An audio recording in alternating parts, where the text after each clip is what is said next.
Vos réflexes de guérison avec l'aromathérapie holistique.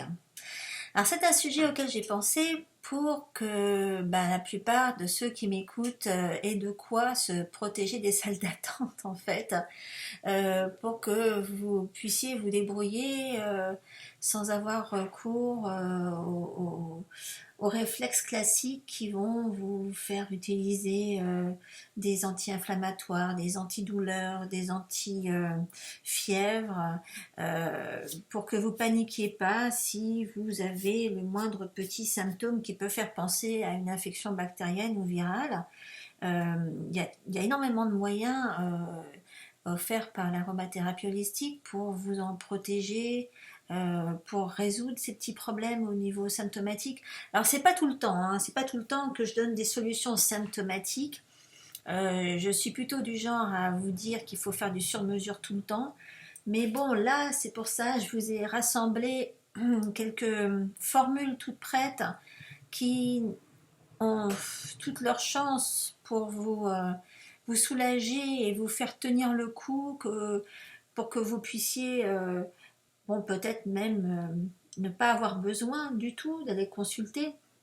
Mais surtout en ce moment où tout ce qui est salle d'attente et professionnel de santé est plein à craquer, et c'est pas le moment d'aller se mélanger non plus avec n'importe qui, n'importe où. Donc voilà, en ce moment particulièrement, il est particulièrement important et pratique de connaître quelques petites formules qui vont vous protéger. Donc c'est ce que je vais vous expliquer tout de suite. On y va. Ah, alors déjà oui, pour ceux qui ne me connaissent pas, donc je suis Cécile Heller, pardon. Et je fais partie des aromathérapeutes holistiques qui sont certifiés par l'Association nationale d'aromathérapie holistique ici aux États-Unis. C'est la plus grosse association nationale, je crois qu'on est dans le coin, et qui s'assure que tout le monde ait un accès à de l'information qui favorise la sécurité d'emploi des huiles, qui évite les erreurs. Et moi, en tant que directrice régionale NARA pour là où je vis aux États-Unis, dans le New Hampshire, c'est ce que je m'efforce de faire la plupart du temps. Et c'est ce que je fais aussi pour vous, même en français, que vous soyez au Canada ou en France. Et donc, moi, ce que j'aime faire, c'est m'adresser aux femmes pour leur éviter le cercle vicieux de la prise de médicaments. Et voilà, et donc ce que je vais vous expliquer aujourd'hui, c'est issu principalement de ma pratique de thérapeute et de mon expérience professionnelle et personnelle, parce que ça fait pratiquement 20 ans que je, je, je pratique sur des gens et que j'enseigne l'aromathérapie holistique. Voilà, donc on y va. Tout d'abord, il y a des petites choses à préciser. Si vous sentez que quelque chose ne va pas, que vous avez attrapé quelque chose, c'est sans doute parce que vous êtes toxique. Ou alors, c'est parce que vous subissez l'invasion d'un trop grand nombre de bactéries pathogènes pendant que votre flore bénéfique est trop faible pour en empêcher la propagation. C'est le cas de la candidose chronique, dont je parle souvent. Ou bien c'est à cause de l'accumulation de mucus dans votre corps, parce que votre corps en a besoin pour évacuer les toxines. Et c'est ces toxines et c'est ce mucus qui ont attiré un virus ou fait se manifester un virus. Donc un bon conseil, déjà, il faut que vous ayez quelques petites notions qui vous permettent d'aider votre organisme à se nettoyer, à la fois avec de vrais aliments, il faut rester loin de ce qui est intoxique, et puis surtout le recours aux lavements intestinaux dont je parle aussi souvent. Ça se fait tout simplement avec un sac à lavement, de l'eau. Bon, là, je mettrai sur cette vidéo le lien vers un article dans lequel j'explique tout ça. Il y a plein de littérature à ce sujet, entre autres le docteur Christian Schaller qui en parle. C'est grâce à lui que je sais tout sur le sujet. Donc oui, il y a des choses qu'il faut que vous ayez sous la main et qui vous évitent de laisser empirer une situation et en général qui permettent de l'enrayer complètement dès le départ. À côté de ça, il y a des choses que moi j'ai appris, parce que quand quelqu'un ne peut plus toucher à quoi que ce soit qui contienne une trace de morphine, par exemple, sous peine de devenir dépendant chimiquement, on est obligé de trouver des alternatives, par exemple. Donc moi j'ai très tôt eu affaire à des gens comme ça, et en matière de douleur, j'ai dû trouver très vite des alternatives à tout ce qui était chimique. Et j'ai appris que de ce côté-là aussi, l'aromathérapie était très efficace et peut beaucoup pour vous soulager, tout en préservant votre immunité, votre estomac, vos intestins, et en évitant que vous accumuliez de la toxicité. Et ça, c'est quelque chose que vous n'avez pas en utilisant des médicaments. Donc, on va y aller par petits bouts. En général, quand les gens se plaignent de quelque chose, ça commence souvent par le ventre. Alors, on va commencer par le ventre. Si vous avez déjà lu un de mes livres, vous y trouverez systématiquement les mêmes bases qui concernent l'inflammation systémique au niveau du ventre. Donc, je peux vous y renvoyer, que ce soit... J'en ai écrit 6, et je pense que dans les 6, à chaque fois, je parle de la même chose au niveau des bases. Je reviens toujours sur les mêmes choses au sujet de l'inflammation systémique et de la santé des intestins. Donc, au niveau du ventre, déjà, il vous faut un matériel de base, comme une huile végétale de base. Moi, j'aime bien la macadamia, j'aime bien le pépin d'abricot, enfin le noyau d'abricot, le gel d'aloe, les gélules entériques. Alors, les gélules entériques, c'est des gélules qui permettent de véhiculer des huiles essentielles jusqu'à l'intestin grêle quand on a une infection à ce niveau-là, qui s'appelle SIBO. Sinon, vous pouvez utiliser des gélules qui ne sont pas entériques pour aller travailler directement sur l'estomac quand c'est plutôt un problème d'infection là qui se passe. En général, c'est assez souvent, si vous avez franchement des douleurs au niveau de l'estomac, il y a des chances que ce soit une petite infection bactérienne là. Et la plupart du temps, une gélule ouverte, vous remplissez un côté, presque, enfin la moitié avec un peu d'huile d'olive, et vous ajoutez une des huiles là que je vous ai mise en exemple, menthe poivrée, gingembre, cardamome, muscade, cannelle, clou de girofle, néroli. En général, c'est plutôt menthe poivrée, gingembre, cardamome qui marche bien, ou même muscade. Vous mettez une goutte de ça et vous refermez la gélule, et c'est le seul moment d'ailleurs où je fais avaler des huiles.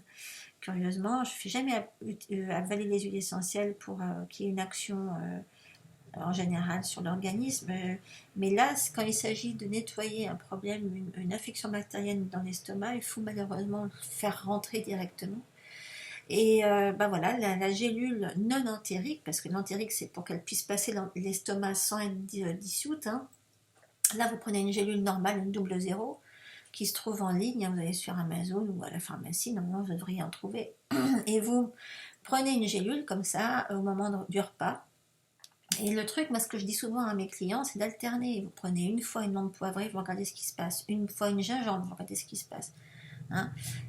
Vous vérifiez comme ça comment vous vous sentez après. Il y en a certainement une avec laquelle vous allez vous sentir mieux.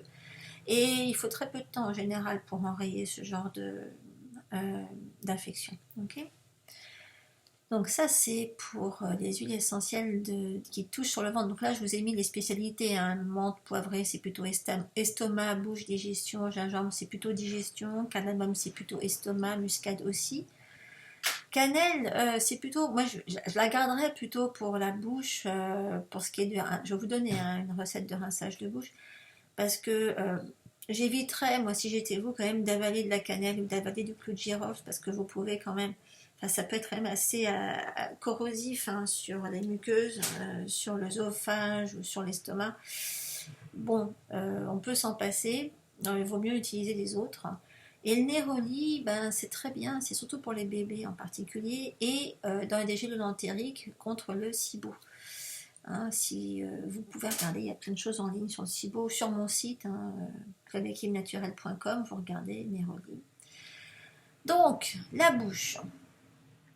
Alors, je ne vais pas rentrer dans le détail, donc je ne vais pas vous parler de colopathie, de SIBO, de côlon qui fuit, parce que c'est des déséquilibres chroniques qui réclament tout un cours à chaque fois, mais Je vais vous donner des réflexes qui ont des grandes chances de stopper l'avancée de certains problèmes qui peuvent facilement être enrayés. Et là, on va commencer par la bouche.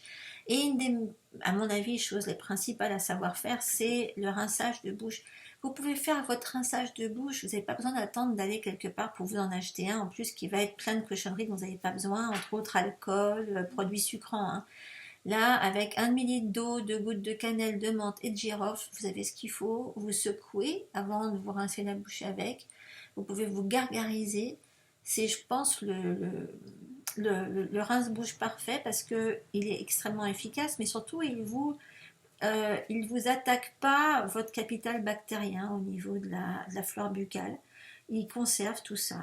Et je sais que, bon, nous, dans la famille, depuis qu'on utilise ça régulièrement, plus personne n'a de problème dedans. Bon, il y a aussi qu'on ne mange pas beaucoup de sucre, hein, ça c'est clair. Mais c'est génial aussi au moins de petits débuts de problèmes de gorge, d'infection, même gencives, n'importe quoi. Dès qu'il y a un problème d'infection quelque part au niveau de la bouche et de la gorge, c'est extrêmement efficace. Et vous pouvez donc assortir ce rinçage de bouche ce que j'appelle un traitement des gencives avec de l'huile de coco, exactement les mêmes huiles. Hein, dans 125 ml d'huile de coco, par contre, il y a moins de liquide de base, vous mettez la même chose, 2 gouttes de cannelle, de menthe et de girofle, en huile essentielle bien sûr, pas en poudre, pardon j'ai oublié de préciser, c'est des huiles essentielles. Et là, vous attendez que votre huile solidifie. Il faut le mettre dans de l'huile fondue, liquéfiée, mais une fois que les huiles sont ajoutées, vous la laissez refroidir, solidifier, et vous prélevez donc l'équivalent d'une cuillère à café de ça. Vous la mettez dans la bouche et vous la mâchez.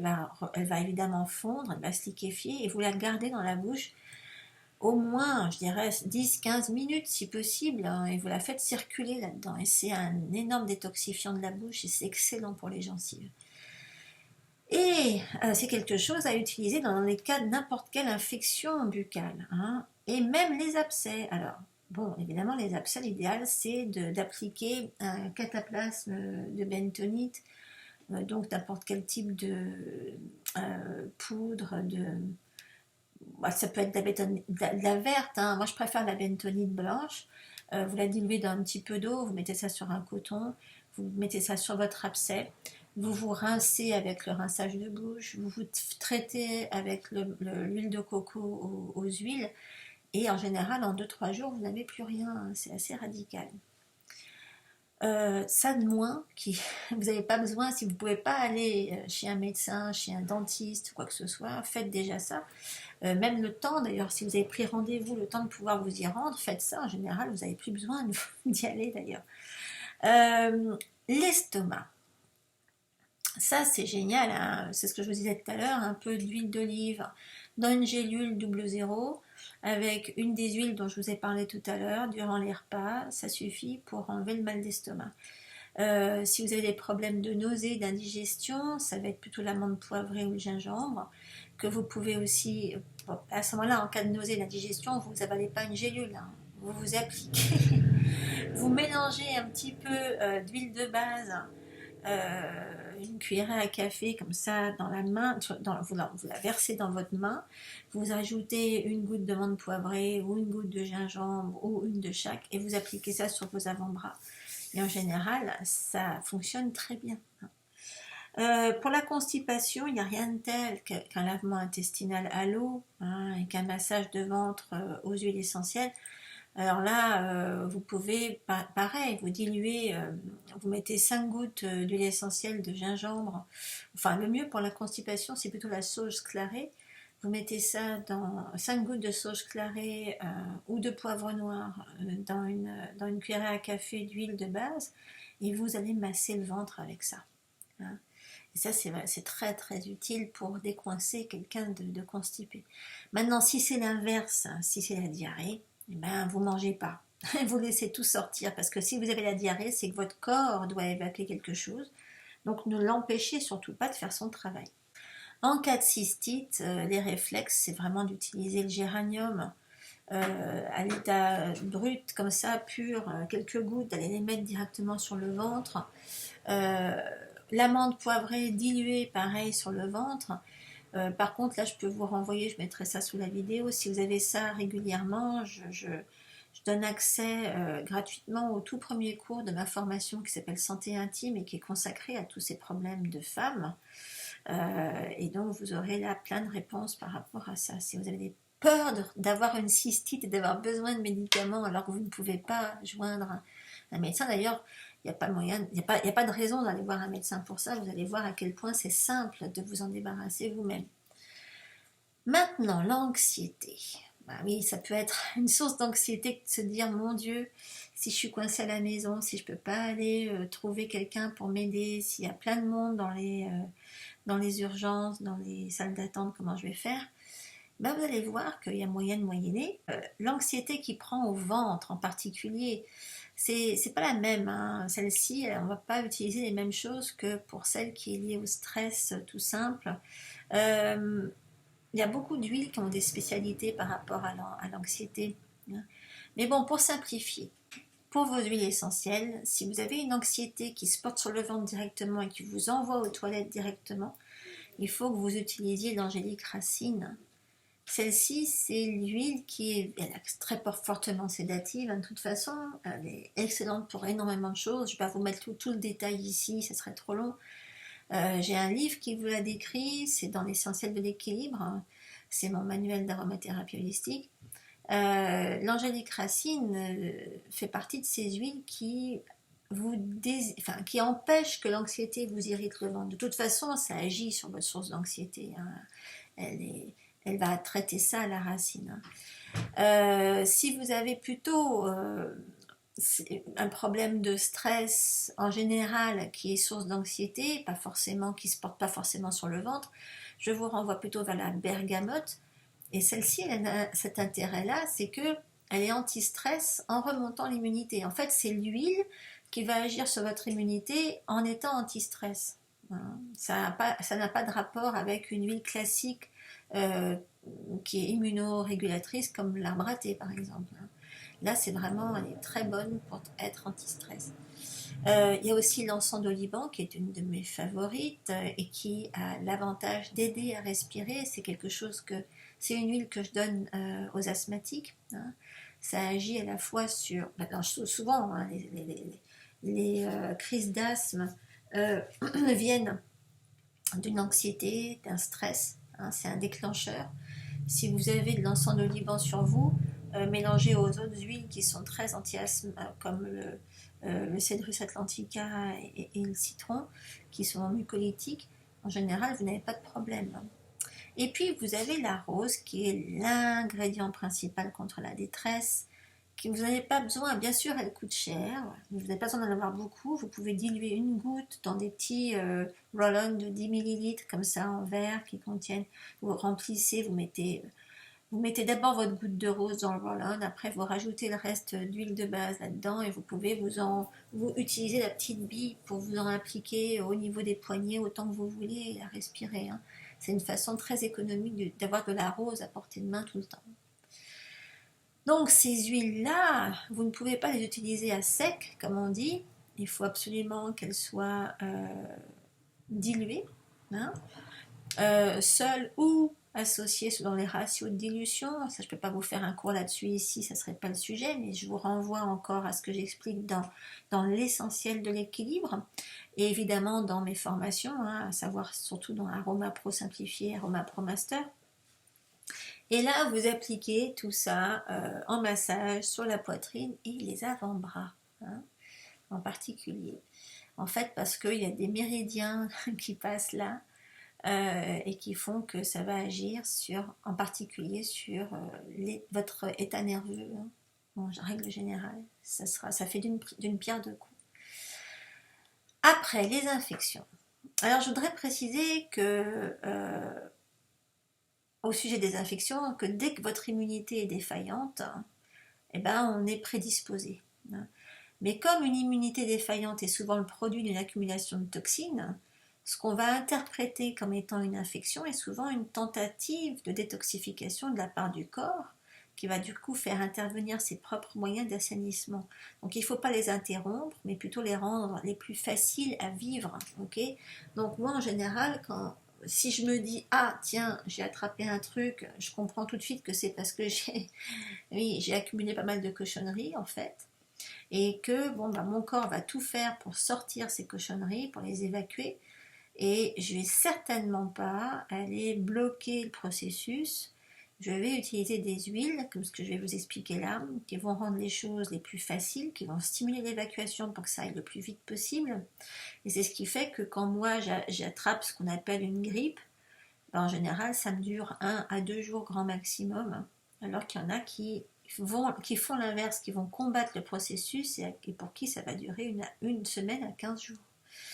Donc, le matériel en question, ça va être une huile de base, hein, ça peut être coco, ça peut être amande. Hein. Donc, un roll-on de 10 millilitres. Et là, je vous donne un mix qui sert un peu à tout, qui va vous aider à passer le stade, donc à subir, je dirais, l'évacuation de cette cochonnerie, à subir le processus de l'infection.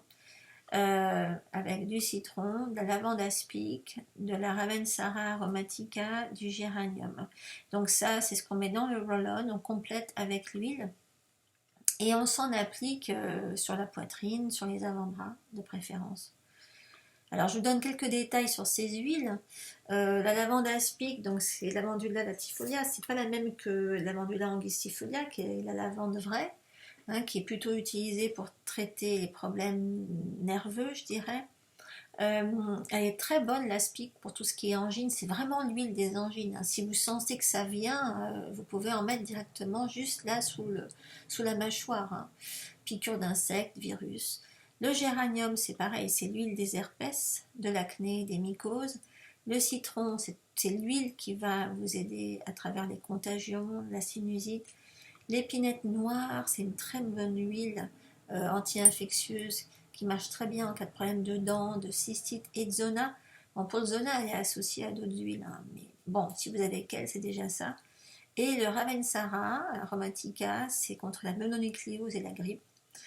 Et pour l'otite, en fait, il y a l'Eucalyptus radiata, qu'il suffit de diluer un petit peu et vous trempez un coton-tige là-dedans et vous le passez autour de l'oreille hein, et à l'entrée de l'oreille. Vous ne rentrez pas dedans, mais au niveau de l'entrée, et puis vous pouvez en passer sous la mâchoire aussi. Et en général, ça fonctionne pas mal. Et encore une fois, c'est le genre de choses, quand vous sentez que ça vous tombe dessus, faites-vous vite des lavements intestinaux avec de l'eau, tout simplement. Et ça peut être tout à fait appliqué sur des petits, au lieu de les laisser subir une otite, vous leur désenclenchez complètement le processus avec un petit lavement, avec une poire. Ça, c'est le genre de choses que j'explique dans une formation que j'ai, enfin une vidéo d'1 heure que j'ai réalisée pour les parents, qui leur donne vraiment tous les détails là-dessus, avec les bonnes doses pour les enfants. Ça s'appelle Les bobos des enfants, je vous mettrai le lien sous la vidéo. La douleur. Alors, ça c'est tout un programme parce que il faut savoir à quel point, bon, moi j'ai eu affaire à des cas où il fallait vraiment, encore une fois, trouver des alternatives à ce qui est addictif hein, avec la douleur, les traitements de la douleur. Et c'est là que j'ai découvert à quel point l'amande poivrée était énorme. Et en fait, toutes les études montrent que l'amande poivrée, l'huile essentielle, donc bloque les messages de douleur qui partent depuis la moelle épinière vers le cerveau. Donc en fait, elle se comporte un petit peu comme un opiacé, justement. Alors, on va l'utiliser avec plein de solutions, plein de mélanges. Mais alors, là, je vous donne quelques exemples classiques. Hein. Encore une fois, c'est dans des cas aigus, c'est pas sur le long terme là, parce que là, si vous avez une migraine qui dure pendant plusieurs semaines, vous n'allez pas vous contenter d'aller vous mettre de la menthe poivrée localement. Il faut vraiment aller traiter le problème. Il faut faire un traitement de fond. Hein. Là, je vous donne que des solutions à court terme pour vous éviter quand vous ne pouvez pas bouger d'aller devoir chercher du matériel ou devoir pour que vous puissiez vous soulager vite, mais si c'est quelque chose qui dure, prenez des rendez-vous avec des spécialistes. Moi, par exemple, c'est quelque chose que je fais. Je vous aide en ligne à trouver des solutions, à mettre au point un traitement de fond pour que vous cessiez de subir ce genre de choses. Okay, mais restez pas à vous mettre sans arrêt une huile localement pour vous soulager. Hein. il faut traiter le problème. Hein. Donc, si ça vous arrive de façon exceptionnelle, sachez que vous pouvez diluer un petit peu d'huile essentielle de menthe poivrée dans une huile de base et vous pouvez vous le masser au niveau de l'occiput, ça va vous soulager. Okay. Allez pas vous mettre ça sur les tempes, ça va être trop près des yeux, ça va vous brûler les yeux. Hein. Hein, vous rigolez pas, vous mettez pas ça sur la figure. Pour la sciatique, c'est génial. Mais ça se met le long de la cuisse, sur l'aspect externe de la cuisse. Hein.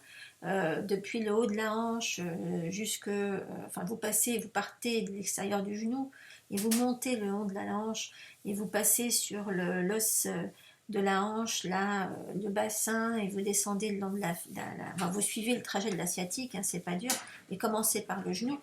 Vous allez voir, en fait c'est le long d'un méridien qui en général est en déséquilibre quand vous avez un problème de sciatique. Je vais vous assurer que si vous le touchez, vous allez vous rendre compte tout de suite. Et la menthe pour ça est très bien.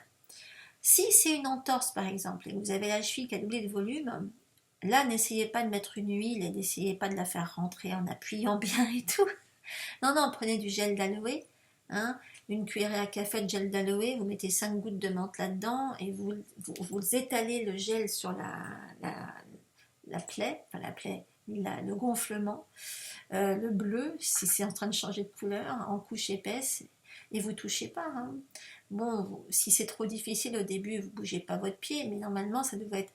Il faut réussir à commencer à le bouger le plus vite possible hein, pour faire circuler et que vous puissiez guérir de ça. Donc, ça, c'est très bien pour les entorses. Donc, comme je vous le disais, toujours utiliser localement 5 gouttes dans une cuillerée à café de base, que ce soit de l'huile ou un gel d'aloe. Vous pouvez la rendre beaucoup plus puissante hein, si vous l'utilisez avec une ou deux autres huiles essentielles qui la complémentent très bien, comme par exemple la lavande aspic, hein, qui est elle-même très antidouleur, et la camomille allemande qu'on appelle aussi matricaire, qui est très anti-inflammatoire. Okay. Là, je vous donne quand même un mix à tout faire, antidouleur. C'est quelque chose que c'est un petit peu une variante du baume du tigre, si vous voulez. C'est un baume du tigre naturel parce que c'est fabriqué avec des vraies huiles essentielles qui sont donc vivantes et pas des extraits chimiques. Donc moi j'utilise un baume, je vous donne, en fait idéalement il faut un baume du type homéoplasmine. C'est un truc qui se vend chez Boiron, qui est homéopathique. C'est une espèce de baume très gras, très épais, qui permet d'y ajouter une très grande quantité de principes actifs qui sont en fait des huiles assez irritantes pour la peau, hein, parce qu'elles ont, enfin, de par leur composition chimique, de par leur action, elles vont être irritantes. Donc il vous faut les utiliser, surtout que là on va beaucoup les concentrer sur une toute petite quantité. Il faut quelque chose de très très gras. Hein. Donc idéalement il faut mettre. Alors vous pouvez aussi, bon si vous n'avez pas le choix, hein, de la vaseline. Hein. Bon, mais la vaseline c'est pas top. Hein. Mais voilà, quelque chose qui ressemble à ça. Ok. Alors là-dedans j'y mets du clou de girofle, alors de la Gaultérie. Bon. Parce qu'on ne trouve pas en France de bouleau. Personnellement, j'utilise du bouleau parce que j'en ai, hein, du Betula alba. Je crois qu'on n'en trouve pas en France. Donc dans ce cas-là, ça va être de la Gaultérie. C'est la même chose, c'est sur la même base chimique. Hein, ça contient le même principe actif qui est en fait à l'origine de la... c'est la... Oh mon Dieu, comment ça s'appelle déjà? L'aspirine, hein, l'acide salicylique. Donc, c'est la même chose. Gaultérie, donc du cajeput, encore une fois de la lavande aspic et un petit peu de menthe. Okay. Donc ça, c'est un mélange que j'applique sur des très petites zones. Donc, je sais pas, moi par exemple, vous avez un torticolis, voilà, très bon truc. Très localement au niveau du haut du cou, hein, au niveau des trapèzes. Vous avez de l'arthrite, hop, localement, là, au niveau de l'arthrite, hein, c'est un grand soulagement d'appliquer ça sur des articulations douloureuses aussi.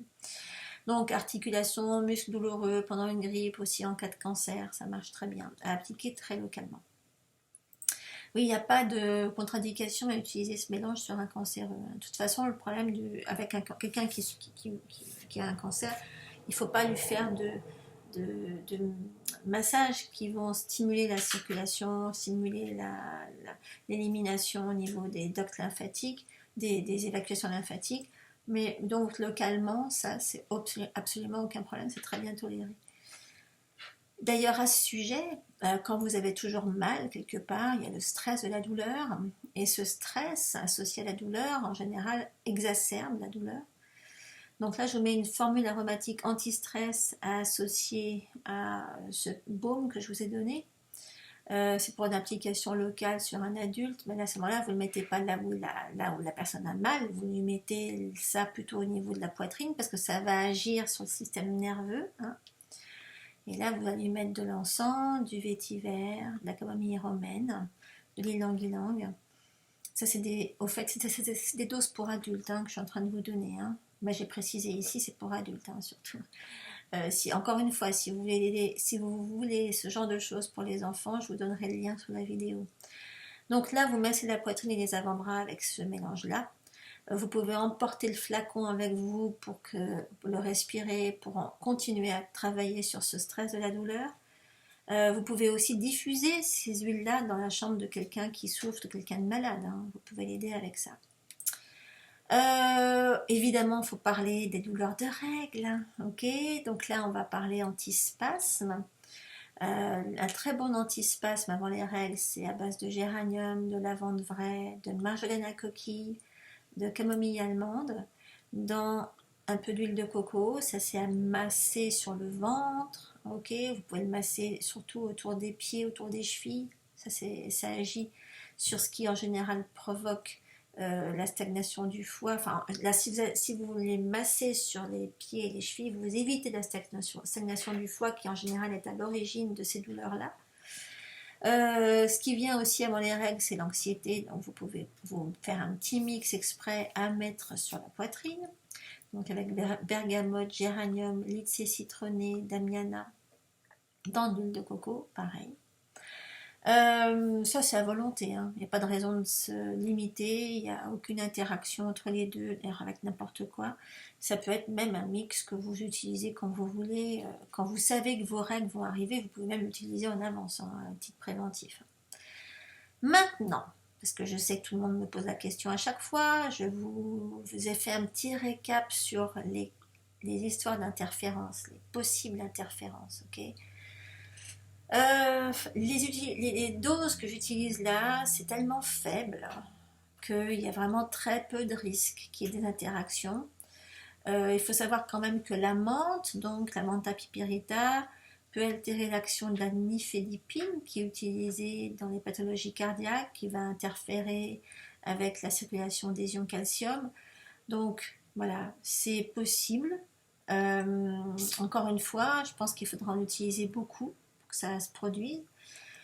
Aussi, donc, dans mon mélange antidouleur, il contient pas mal de méthylsalicylate, donc qui est l'aspirine, hein, qui se convertit donc en acide salicylique dans le corps. Et si quelqu'un est allergique à l'aspirine, ou qui prend déjà un anticoagulant et qui a peur d'utiliser quelque chose qui puisse fluidifier, qui contienne de l'aspirine, vous ne le mettez pas, et puis c'est tout. Encore une fois, je doute que ça fasse une différence à ce niveau-là, vu les doses.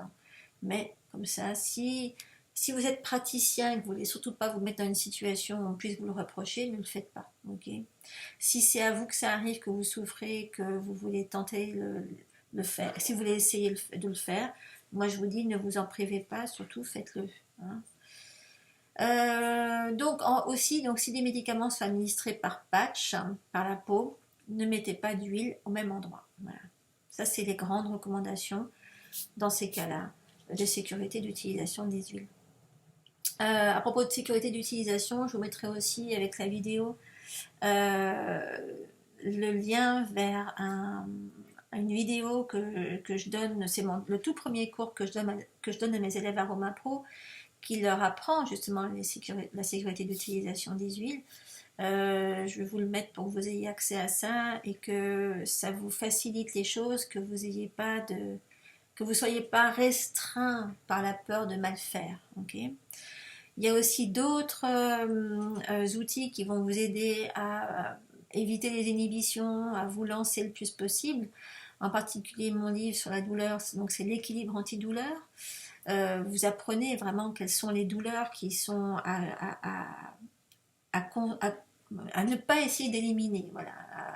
Il faut les conserver, mais pas pour conserver la douleur, mais elles veulent dire que vous guérissez. Okay, donc elles sont des bons signes, il faut savoir les identifier et pas les mélanger avec n'importe quel type de souffrance. Et puis donc je vais vous donner le lien vers Aroma Pro et le lien vers les bobos des enfants. Comme ça, vous aurez absolument tout et tous les moyens de ne pas vous jeter n'importe comment, n'importe quand vers une salle d'attente qui contient des gens qui ont vraiment besoin d'aide, hein, éventuellement. Et puis, c'est pas la peine de vous mettre dans une situation où vous pouvez vous faire contaminer par quoi que ce soit. Voilà, j'espère que tout ça, ça va vous aider. Et je vous dis à la prochaine fois pour un autre webinaire.